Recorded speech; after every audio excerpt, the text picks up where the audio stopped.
Radhe Radhe. Hello everyone, welcome to our YouTube channel. Last class में हमने बात करी थी रैंक ऑफ मैट्रिक्स के बारे में। आज हम मैट्रिसेस के बारे में, मैट्रिसेस की रैंक के बारे में जो प्रीवियस ईयर क्वेश्चंस आए हुए हैं उन्हें देखेंगे, और हमारा जो मेथड था या प्रोसीजर था हम उसको और अच्छे से समझने की कोशिश करेंगे। ठीक है, तो ये आपका असिस्टेंट स्टैटिकल ऑफिसर 2024 का क्वेश्चन है कि what is the rank of this matrix A. ठीक है, एंट्रीज है हमें 392 156 2 7 एंड 4, और ये मैट्रिक्स है 3 क्रॉस 3 की। ठीक है, देखो दो से तीन चीजें हमने लास्ट क्लास में देखी थी। एक तो हमारा सीधा सा था कि number of non zero non zero रोज, ठीक है, इन अपर ट्रायंगुलर मैट्रिक्स। ठीक है, अपर ट्रायंगुलर मैट्रिक्स, ये हमारी क्या होती है, रैंक हो जाती है। ठीक है, रैंक ऑफ किसी मैट्रिक्स की क्या होती है, number of non zero rose in upper triangular matrix. एक मेथड तो ये था। ठीक है, दूसरा हमने क्या बात करी थी कि अगर किसी मैट्रिक्स का डिटर्मिनेंट, ठीक है, नॉट इक्वल टू जीरो हो तो उस मैट्रिक्स की रैंक फुल हो जाती है, कितनी, जितना उसका ऑर्डर होता है। ठीक है, एन। और अगर उसका डिटर्मिनेंट इक्वल टू जीरो हो तो हम क्या कहते हैं कि रैंक ऑफ ए जो भी होगी वो एन से लेस होगी, कभी भी एन नहीं हो सकती, क्योंकि अगर डिटर्मिनेंट जीरो मिलता है। ठीक है, एक तीसरी चीज हमने बात करी थी कि मान लीजिए कि हमें कोई माइनर है, minor of order r is non zero. ठीक है, एटलीस्ट वन। ठीक है, मतलब एटलीस्ट एक, कुछ भी, मतलब at least one minor order r का अगर हमें नॉन जीरो मिल जाए तो जो मैट्रिक्स की रैंक होगी ना, rank of A which is less than equal to r हो। ठीक है, तो ये तीन तरीके थे हमारे पास रैंक चेक करने के लिए। हालांकि माइनर वाला मैंने क्लास में भी बोला था कि इससे आप ऑप्शन डिस्कार्ड कर सकते हैं। ठीक है, तो जैसे ऑप्शंस यहाँ पे ये हैं, option A zero, option B one, option C two and option D three. ठीक है, तो ये चार ऑप्शन आपके पास है। तो देखो सबसे पहली चीज माइनर ऑफ ऑर्डर आर। ठीक है, तो अगर मैं वन ऑर्डर का माइनर ले लूँ वो कुछ भी हो सकता है, जैसे मैंने थ्री ही ले लिया केवल, तो थ्री क्या है, three not equal to zero है ना। ठीक है, तो इसका मतलब मैट्रिक्स की रैंक कभी भी जीरो तो नहीं आएगी। ट्रू। और देखो जीरो रैंक तभी आती है जब मैट्रिक्स जीरो, ठीक है, सारी एंट्रीज जीरो। ठीक है, अब अगर मैं कोई एक माइनर ले लेता हूँ, जैसे 3915, ये एक मेरा माइनर है, 3915। ठीक है, माइनर हमने लास्ट क्लास में पढ़ा था कि क्या है, कोई भी स्क्वायर सम मैट्रिसेस होंगी उनका डिटर्मिनेंट क्या होता है, माइनर होता है। ठीक है, तो ये माइनर है कितने ऑर्डर का, 2 क्रॉस 2 का। ठीक है, तो इट मीन्स इसका अगर मैं इसको सॉल्व करूंगा तो मुझे क्या मिलेगा, 15 - 9 which is equal to 6 which is not equal to zero. इसका मतलब जो मैट्रिक्स की रैंक होगी, rank of A is greater than equal to 2। It means option one गलत हो गया, ऑप्शन टू गलत हो गया। अब या तो ऑप्शन सी ट्रू होगा या ऑप्शन डी ट्रू होगा। यहां से हमें ये पता चल गया कि rank of A is greater than equal to 2 है। ठीक है, अब अगर मैं यहां से डिटर्मिनेंट वाली अप्रोच लगा लूँ कि देखो अगर मेरा determinant not equal to zero हुआ तो क्या हो जाएगा, इफ मान लो यहाँ पे determinant not equal to zero हो गया तो रैंक कितनी मिलेगी मुझे, रैंक मिल जाएगी 3, क्योंकि एन क्या है, यहाँ पे थ्री है, ऑर्डर थ्री है। ठीक है, और अगर मान लो मुझे डिटर्मिनेंट इक्वल टू जीरो मिल गया, ठीक है, तो इसका मतलब मेरी रैंक क्या होगी, rank of A less than होगा 3 से। अब कोई चीज 3 से तो छोटी है और 2 के बराबर है या 2 से बड़ी है, इसका मतलब यही तो हुआ ना, इक्वेशन वन का मतलब कि या तो 2 है या 2 से बड़ी है, और 2 से बड़ी क्या हो सकती है, 3। और यहां हम ये कह रहे हैं कि 3 तो नहीं होगी। इट मीन्स अगर डिटर्मिनेंट जीरो हो गया तो रैंक कितनी हो जाएगी, 2। तो आपको बेसिकली अभी क्या चेक करना है, डिटर्मिनेंट चेक करना है इस मैट्रिक्स का। और डिटर्मिनेंट चेक करना हमने लास्ट क्लास में सीखा था कैसे। देखो कोई भी रो पकड़ लीजिए, मैं फर्स्ट रो पकड़ रहा हूँ, ठीक है, तो पहली entry three as it is, ठीक है, इन दोनों का क्रॉस प्रोडक्ट माइनस इन दोनों का क्रॉस प्रोडक्ट, तो वी विल गेट 20 - 42। ठीक है, देन सेकेंड एंट्री से पहले माइनस, अब हम इस रो को छोड़ेंगे एंड इस कॉलम को छोड़ेंगे और बची हुई एंट्रीज का क्रॉस प्रोडक्ट करेंगे, तो 4 × 1 - 2 × 6 विच इज 4 - 12। ठीक है, एंड देन अब हम तीसरी एंट्री लेंगे। तीसरी एंट्री क्या है हमारे पास, विच इज 2। इट मीन्स हम इस रो को छोड़ेंगे और इस कॉलम को छोड़ेंगे। अब बची हुई एंट्रीज का डिटर्मिनेंट निकालेंगे, विच इज +2 इंटू, देखिए 7 माइनस 10, वी विल गेट 7 - 10। और इसको आप सॉल्व करेंगे तो आपको क्या मिलेगा, 3 इंटू माइनस का 22, माइनस का 9 इंटू माइनस का 8, +2 इंटू माइनस का 3, which is equal to minus का 66 प्लस 72 एंड माइनस का 6, which is equal to 0। It means जो आपका डिटर्मिनेंट आया वो क्या आया, इक्वल टू 0। तो इसकी रैंक क्या हुई, 3 से लेस हुई। और एक तरफ हम कह रहे हैं इसकी रैंक 2 या 2 से बड़ी होगी या 3 से छोटी होगी। तो अब 3 से छोटी है और 2 से बड़ी है या 2 के बराबर है, तो रैंक कितनी हुई, 2 हुई। ठीक है, ये हमने यूज किया माइनर और डिटर्मिनेंट को। ठीक है, अब अगर सेम चीज हम रैंक फाइंड आउट करना चाहें किससे, number of non zero rose in upper triangular matrix. ठीक है, हम ऐसे भी सॉल्व करके देख लेते हैं कि हम अपर ट्रायंगुलर मैट्रिक्स बना के इसको कैसे सॉल्व कर पाते हैं। ठीक है, वहां हमें क्या लगाने होंगे, रो ऑपरेशन, एलिमेंट्री ऑपरेशन, जो हमने लास्ट क्लास में देखे थे कि कैसे हम किसी भी मैट्रिक्स की रैंक फाइंड आउट करते हैं।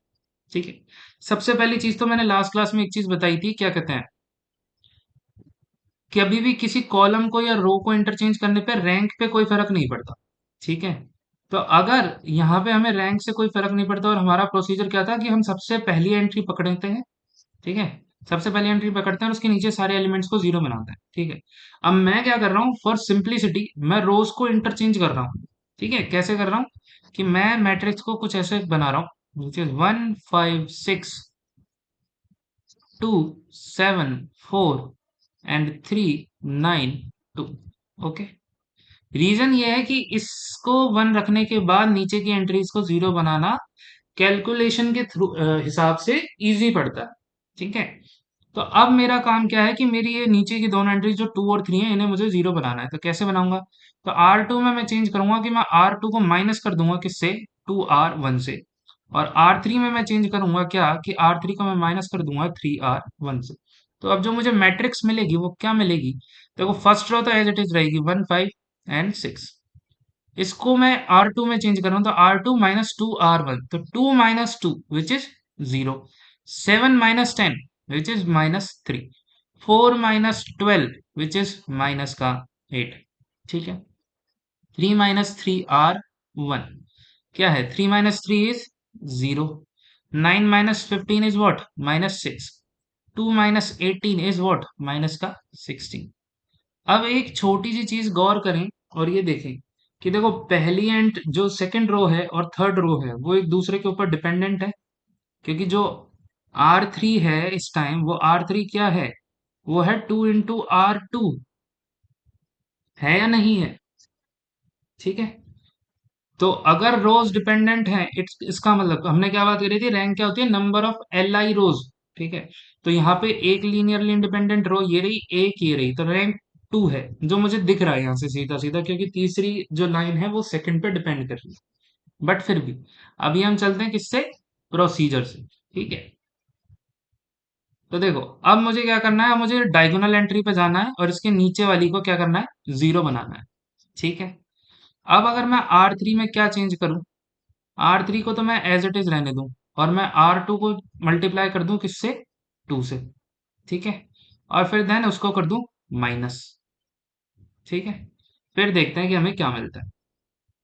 तो देखो first row as it is 1 5 6, second row as it is 0 - 3 minus का 8। थर्ड रो में क्या चेंज है, R3 -2R2, तो 0 - 0, सबसे पहली चीज तो 0। ठीक है, अब सबसे पहले माइनस का 6 माइनस 2 × R2, 2 × R2 कितना हो जाएगा, -6, विच इज -6 + 6 कितना आया, 0। ठीक है, और अब जब आप इसको देखेंगे, विच इज माइनस का 16 माइनस माइनस का 16 विच इज अगेन 0, तो 0। तो अब जो आपके पास अपर ट्रायंगुलर मैट्रिक्स बनी है उसमें कितनी नॉन जीरो रोज हैं, 2 नॉन जीरो रोज। ठीक है, तो मैट्रिक्स की रैंक कितनी हो गई, रैंक ऑफ ए हो गई कितनी, 2। ठीक है, आप किसी भी तरीके से जा सकते हैं और देखो सीधी सी बात है, जो एल आई रोज होती है ना वही हमारी रैंक होती है। अब यहाँ देखो ये रो एल आई है, ये किसी के ऊपर डिपेंड नहीं कर रही, ये सेकंड रो है, ये फर्स्ट के ऊपर डिपेंड नहीं कर रही। बट ये थर्ड रो जो है ये किसके ऊपर डिपेंड कर रही है, ये डिपेंड कर रही है R2 के ऊपर। कैसे कर रही है, क्योंकि R3 क्या है हमारा 2R2 है, तो जो लीनियरली डिपेंडेंट हुई उसको तो हम रैंक में यूज ही नहीं करेंगे। तो जब आपने ऑपरेशन लगाया तो देखो वो 0 0 0 बन गई। तो आप ऐसे भी नोटिस कर सकते हैं, ये स्टेप आप बचा सकते थे अगर आप एल आई या एल डी का कॉन्सेप्ट लगा। तो आप किसी भी तरीके से देख लीजिए, मैंने आपको हर एक अप्रोच से समझाया कि रैंक कैसे आप निकाल सकते हो या कैसे कैलकुलेट कर सकते हो। ठीक है, अब हम बात करते हैं इस क्वेश्चन की, विच इज स्टैटिकल ऑफिसर 2023 के पेपर का ये क्वेश्चन है। ठीक है, जहां आपसे पूछा हुआ है कि लैम्डा की किस वैल्यू के लिए इस मैट्रिक्स की रैंक कितनी होगी, 2 होगी। ठीक है, उसने आपको पहले ही बता दिया कि मैट्रिक्स की रैंक कितनी है, 2 है। तो देखो सबसे पहली चीज, यह मैट्रिक्स कितने क्रॉस कितने की है, 3 क्रॉस 3 की। अगर इसका डिटर्मिनेंट नॉट इक्वल टू 0 होता तो इसकी रैंक कितनी आती,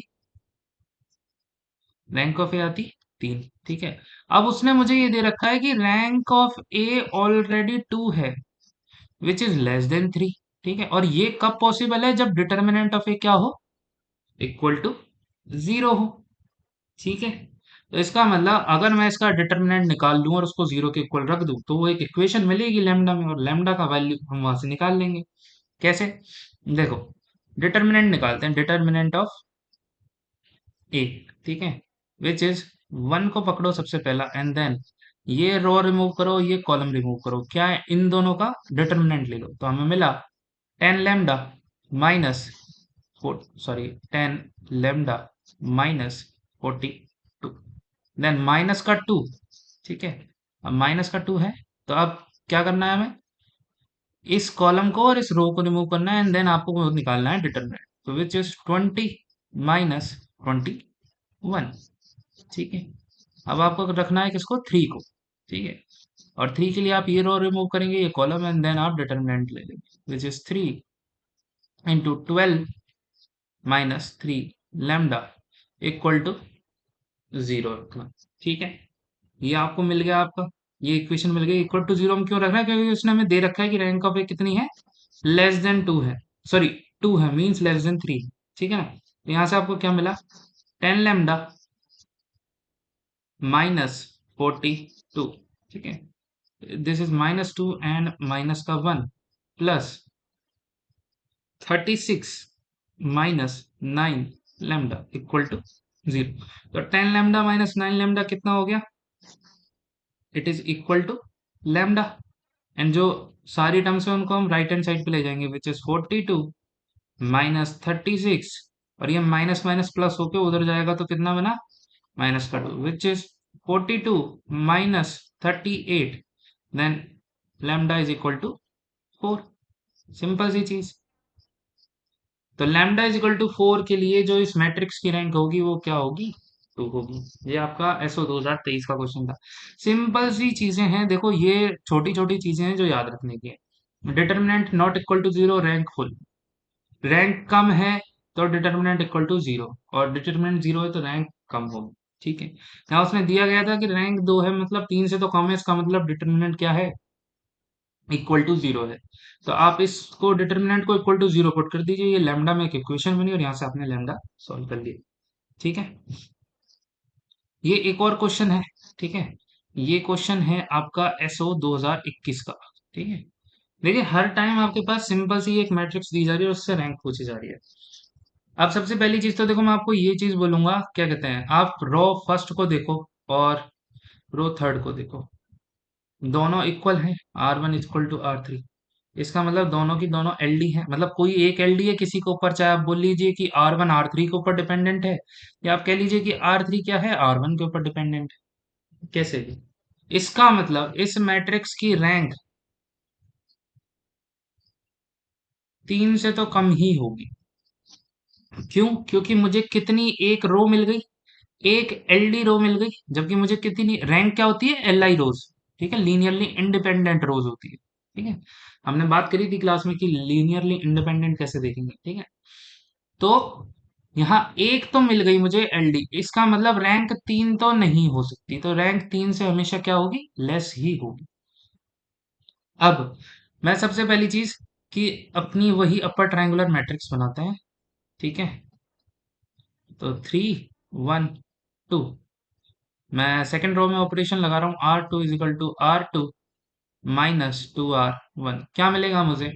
मुझे मिलेगा 0, एंड 2 - 2 इज अगेन 0। ठीक है, और 4 - 2 इज अगेन 0, और R3 में मैं ऑपरेशन लगाऊंगा तो R3 मुझे मिलेगा R3 - R1 which is again 0 0 0। अब देखो एक चीज तो ये दिख रही थी, ये दोनों की दोनों सेम है इसलिए हमने एलडी बोल दिया। आप ये देखिए R2 भी तो R1 पे डिपेंडेंट ही है, क्योंकि R2 क्या दे रखा है मुझे, 2 × R1। और ये मैंने बताया था एलडी में कि कोई किसी का कांस्टेंट मल्टीपल होता है तो वो लीनियरली डिपेंडेंट होता है। ठीक है, तो अब यहाँ हमें कितनी रोज मिल गई? 2 रोज मिल गई जो कैसी हैं, लीनियरली डिपेंडेंट, और टोटल कितनी है? 3। तो तीसरी तो डिपेंड होगी नहीं, तो वो होगी हमारी एल आई। इसका मतलब हमारी रैंक कितनी हो गई? एक एल आई रो मिली है हमें, तो रैंक हो गई एक। और यहां से भी आप देख सकते हो कितनी नॉन जीरो रोज मिली हैं आपको, एक। तो इस मैट्रिक्स की रैंक कितनी हुई? एक। तो इतने सिंपल क्वेश्चन आ रहे हैं आपके एग्जाम में। ठीक है, तो अगर आप इतने सिंपल क्वेश्चन छोड़ के आते हैं, और फिक्स है एक क्वेश्चन रैंक का, फिक्स ही है कि वो आएगा ही आएगा, तो आप प्लीज इन चीजों को ध्यान से देखें कि 2 से 3 कॉन्सेप्ट है, केवल और केवल एक डिटर्मिनेंट, एक number of non zero rose in upper triangular matrix, या फिर आप एल आई या एल डी देख सकते हो। ठीक है, और माइनर से आप ऑप्शन डिस्कार्ड कर सकते हो। ठीक है, ये 3 चीजें आपको बहुत अच्छे से दिमाग में रखनी है। ठीक है, अब हम आगे बढ़ते हैं, और आगे क्या बात करेंगे, आगे हम बात करेंगे एडजॉइंट ऑफ ए मैट्रिक्स के बारे में। उससे पहले हमें कोफैक्टर को जानना पड़ेगा कि कोफैक्टर क्या होते हैं। ठीक है, देखो लास्ट क्लास में हमने है ना माइनर्स के बारे में बात करी थी। ठीक है, कि माइनर्स क्या थे, कि हम जो कोई भी स्क्वायर सब मैट्रिसेस थी ना, स्क्वायर सब मैट्रिक्स, ठीक है, हम उनका डिटर्मिनेंट सॉल्व करते थे। क्या सॉल्व करते थे? डिटर्मिनेंट। ठीक है, और उन्हें हम क्या बोलते थे? माइनर्स बोलते थे। ठीक है, यही बात थी। अब बात कर रहे हैं हम कोफैक्टर से बना। कोफैक्टर क्या है, कि मान लो कोई भी एक ए मैट्रिक्स है। ठीक है, तो जो उसका कोफैक्टर होगा ना किसी भी एंट्री ए आई जे का, वो क्या होगा? -1 to the power i+j mi j, where M I J is minor of size n-1। और ये ऑब्टेन्ड कैसे होगा, कि हम आयत रो को हटा दें और जेथ कॉलम को हटा दें, और इसको हम डिनोट करते हैं किससे? ए आई जे से। ठीक है, अब इस चीज को मैं एक एग्जांपल से समझाता हूँ। ठीक है, कि मान लो पहली चीज तो, कि कोई भी आपके पास एक मैट्रिक्स है A11, A12, A13। ठीक है, A21, A22, A22, और एक ये मैट्रिक्स है A31, A32, A32। ठीक है, ये आपके पास कैसी मैट्रिक्स है? एक 3 × 3 की मैट्रिक्स। ठीक है, अब आप डेफिनेशन को बहुत गौर से पढ़ो। ठीक है, कि cofactor of A I J क्या है? मैट्रिसेस की एंट्रीज हैं ये ए आई जे। ठीक है, अब एंट्रीज कौन सी होगी वो डिपेंड करता है। ठीक है, उसका जो कोफैक्टर होगा वो क्या होगा? -1 to the power mi j, where mi j is called minor of size n-1। ठीक है, जिसको कैसे रिमूव करेंगे? ith रो को हटा देंगे और jth कॉलम को हटा देंगे। तो अब सबसे पहले अगर मैं ए आई जे में A11 की बात करता हूँ। ठीक है, तो A11 के लिए जो मेरा कोफैक्टर होगा वो क्या होगा? -1 की पावर 1+1 m 11, यही होगा। और -1 की पावर 2 कितनी होती है? वो 1 ही होती है। तो A11 क्या होगा मेरा? M11 क्या है मेरा? माइनर है। माइनर है कितने साइज का? n-1 का। n कितना है यहाँ पे? 3। तो मुझे एक माइनर चाहिए ऑर्डर 2 का। अब ये मैं कैसे निकालूंगा? देखो M11, यहाँ 1 मतलब रॉ एंड 1 मतलब कॉलम। तो अगर मैं फर्स्ट रो रिमूव कर दूं और फर्स्ट कॉलम रिमूव कर दूं, तो इनसे जो मुझे मिलेगा वो क्या मिलेगा? माइनर। मतलब M11 मेरा क्या हो जाएगा? A22 A33 -A23 A3। ठीक है, अगेन अब मैं किसी और एंट्री का आपको कोफैक्टर निकाल के दिखाता हूँ। सपोज करो आपके पास एंट्री है A32। ठीक है, तो A32 के लिए सबसे पहले क्या होगा? माइनस का M3+2। ठीक है, M32, और ये क्या हो जाएगा? माइनस का M32। ठीक है, माइनस बिकॉज माइनस का साइन है हमारा। अब मुझे बात करनी है किसकी, M32 की। तो 3 का मतलब थर्ड रो एंड 2 का मतलब सेकंड कॉलम। ठीक है, इसे हमें रिमूव करना है। तो थर्ड रो कौन सी है? थर्ड रो ये रही, एंड सेकंड कॉलम ये रहा। तो अब जो एंट्रीज बची उनका डिटर्मिनेंट ले लो। वो क्या मिला आपको? माइनस को बाहर रहने दीजिए, which is A11 A23 minus A13 A21। ठीक। तो ये जो है, ये हम जो निकाल रहे हैं ना, ये क्या निकाल रहे हैं हम? कोफैक्टर्स निकाल रहे हैं हर एक एंट्री के रेस्पेक्ट में। आई बात समझ में कि कोफैक्टर्स को कैसे कैलकुलेट करना है।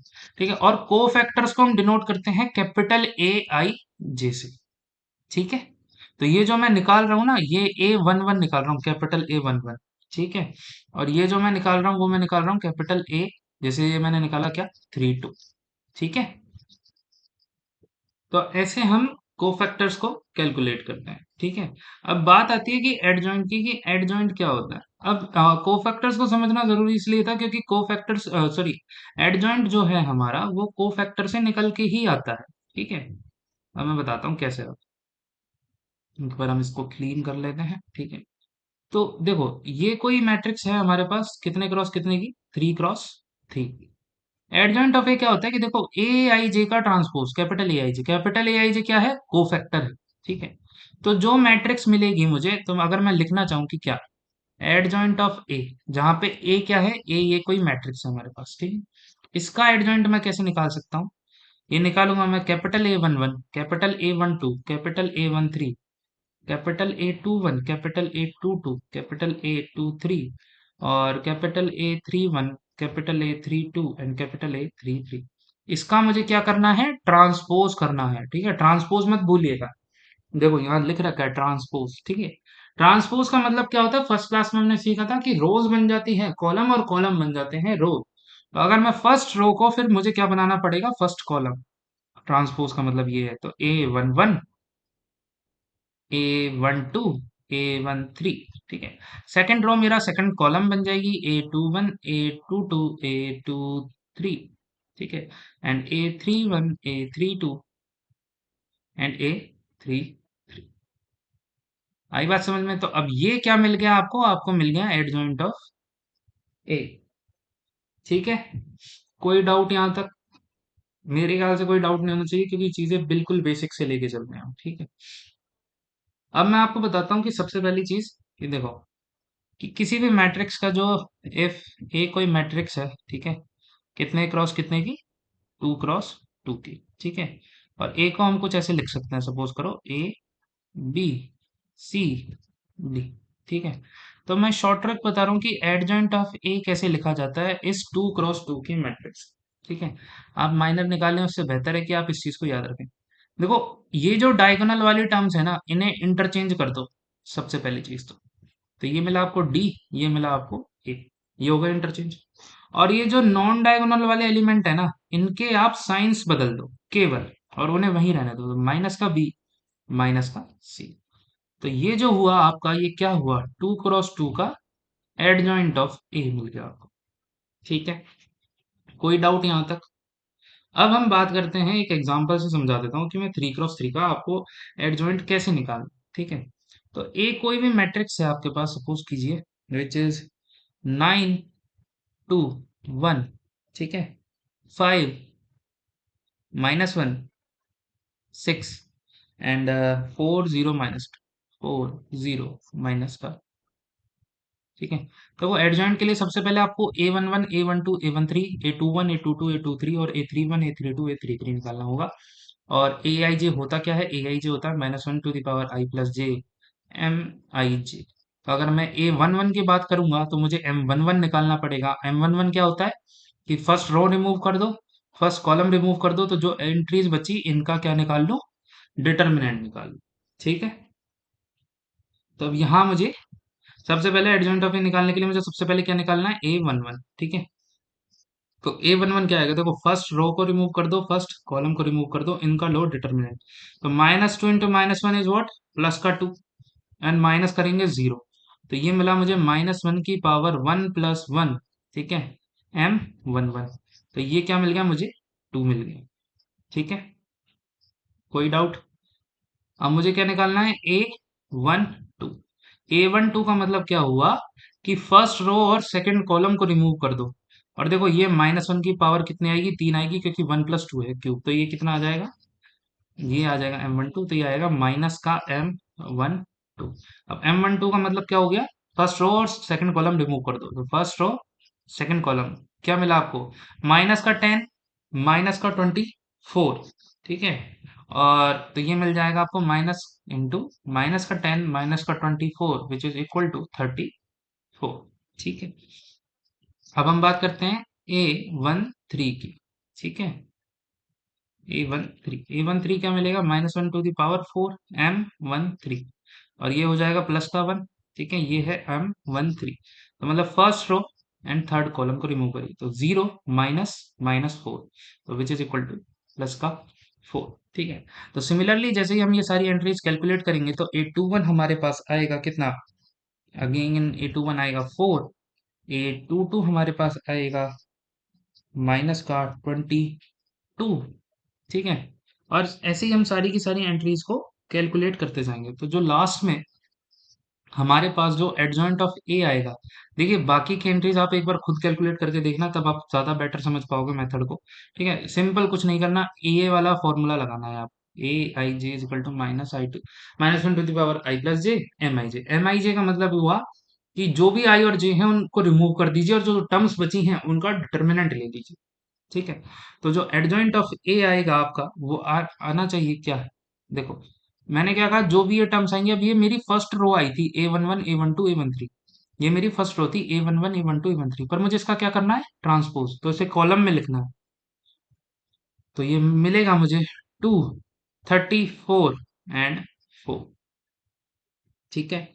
इसका सेकंड कॉलम आएगा 4 माइनस का 22 एंड 8, एंड थर्ड कॉलम आएगा 13 माइनस का 49 एंड माइनस का 19। तो आप एक बार ट्राई करना कि आपकी बाकी की एंट्रीज, ये जो 8 है, 13 है, -49 है, -19 है, ये आ रही है या नहीं, ठीक है। तो ये आपका हो गया एड जॉइंट ऑफ ए। अब मेन चीज ये है कि हम एड जॉइंट ऑफ ए पढ़ क्यों रहे हैं, ठीक है। एड जॉइंट ऑफ ए हम पढ़ रहे हैं इनवर्स निकालने के लिए, कि इनवर्स ऑफ अ मैट्रिक्स क्या होता है। इनवर्स ऑफ अ मैट्रिक्स होता है inverse of A is equal to adjoint of A divided by determinant of A. आई बात समझ में कि हमने एडजॉइंट ऑफ ए क्यों निकाला था, क्यों हमें इसकी जरूरत थी। जरूरत हमें इसकी इसलिए थी क्योंकि हमें इनवर्स निकालना था किसी भी मैट्रिक्स का। अब सबसे पहली चीज एक नोटिस करो कि अगर मैं यहाँ पे किसी भी मैट्रिक्स के लिए determinant of A equal to 0 हो जाए, तो ये क्या होगा, एडजॉइंट ऑफ ए बटे 0। तो इसका मतलब हर एंट्री क्या हो गई, infinity infinity infinity infinity infinity infinity infinity infinity, जो कि पॉसिबल नहीं है। इसका मतलब A inverse exist if and only if determinant of A is not equal to 0। तो अगर determinant of A equal to 0 है, तो ए इनवर्स एग्जिस्ट ही नहीं करेगा, ठीक है, नहीं करेगा, और ना ही फिर हम उसकी रैंक निकाल पाएंगे। बट अगर determinant of A not equal to 0 है, it means A inverse exist कर रहा है, बिल्कुल कर रहा है। और इसका जो डिटर्मिनेंट आएगा वो भी नॉट इक्वल टू 0 आएगा, और इसका नॉट इक्वल टू 0 आया, इसका मतलब रैंक ऑफ ए इनवर्स कितना आएगा, पूरा का पूरा 3, मतलब 3 इन सेंस नहीं, मैं 3 × 3 की बात कर रहा हूँ, मतलब अगर आप चाहें तो एन जनरली लिख सकते हैं, ठीक है, जनरली एन हो जाएगा, ठीक है। तो अभी सपोज करिए कि कोई एग्जांपल है अपने पास, वी हैव 1 -1 0 एंड 1, ये कोई एक मैट्रिक्स है ए, ठीक है। सबसे पहले इसका डिटर्मिनेंट निकालिए, कितना आएगा, 1 -1 0, ठीक है। तो ये आया डिटर्मिनेंट 1 आया आपके पास, ठीक है। अब मैं इसका मतलब इसका ए इनवर्स क्या करेगा, एग्जिस्ट करेगा, ठीक है। अब मैं इसका एडजॉइंट निकालता हूँ, adjoint of A. Adjoint of A मैंने अभी शॉर्ट ट्रिक बताई थी कि डायगोनल के एलिमेंट्स को इंटरचेंज कर दीजिए, तो विच इज 1 1 सेम ही रहेगा, और नॉन डायगोनल एलिमेंट्स का साइन चेंज कर दीजिए, तो ये बन जाएगा 1, ये बन जाएगा 0, तो वो -1 से 1 होगा।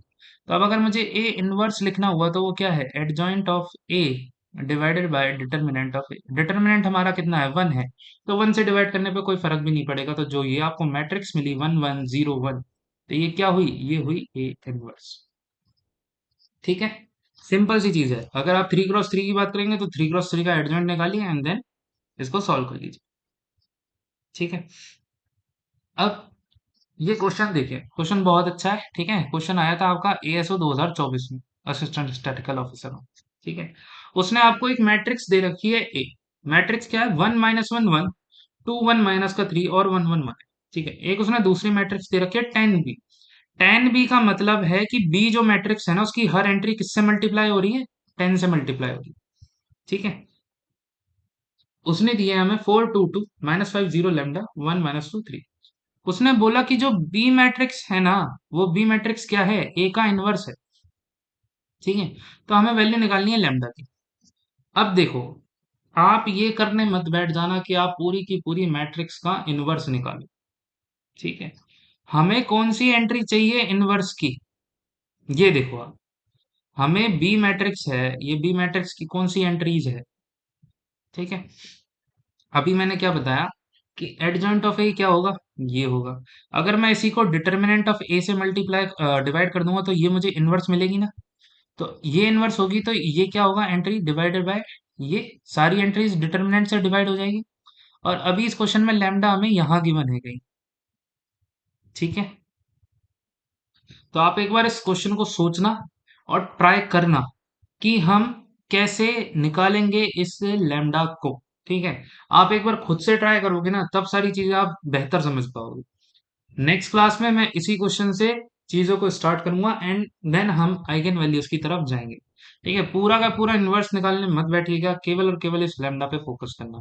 ठीक है, तो मिलते हैं नेक्स्ट क्लास में। नेक्स्ट क्लास से हम eigen values and eigen vector के बारे में बात करना स्टार्ट करेंगे।